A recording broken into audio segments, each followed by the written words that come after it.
এক গভীর জঙ্গলে এক কাক বাস করত। সে রোজ আয়নার সামনে দাঁড়িয়ে নিজের কালো রং আর কর্কশ স্বরের জন্য ভীষণভাবে দুঃখ পেত। একদিন সে মনের দুঃখে এক রাজহাঁসের কাছে গিয়ে বলল, হাঁস ভাই, তুমি কতই না সুন্দর, তোমার দুধ সাদা রং জ্বলে কি শান্ত তোমার জীবন। হাঁস তখন হেসে বলল, আমার জীবন শান্ত কে বলল? বাইরে থেকে শান্ত দেখালেও জলের নিচে ভেসে থাকার জন্য আমাকে কত হাত পা ছুটতে হয়। হাঁস আরো বলল, আমার জীবনে আসলে কোনো শান্তি নেই। জীবন যদি কারো সুন্দর হয় তবে সেটা হলো ময়ূরের। কি সুন্দর তার রঙিন পালক। এই কথা শুনে তারা দুজনে মিলে গেল এক সুন্দর ময়ূরের কাছে আর তাকে বলল, ময়ূর ভাই, তুমিই এই পৃথিবীর সবচেয়ে সুখী প্রাণী। ময়ূর তখন তার চোখে জল নিয়ে বলল, কে বলল আমি সুখী?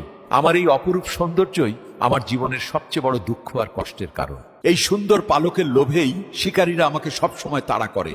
প্রতি মুহূর্তে আমি মৃত্যুর ভয়ে থাকি, ঠিকমতো শান্তিতে ঘুমাতেও পারি না।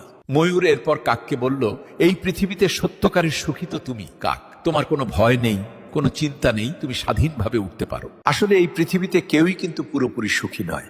প্রত্যেকেরই জীবনে নিজস্ব দুঃখ কষ্ট আর বিভিন্ন ধরনের সমস্যা অবশ্যই থাকে। তাই আমাদের কখনোই অন্যের সাথে নিজেকে তুলনা করে দুঃখ করা উচিত নয়, কারণ প্রত্যেকের জীবনের গল্পটাই কিন্তু সম্পূর্ণ আলাদা হয়।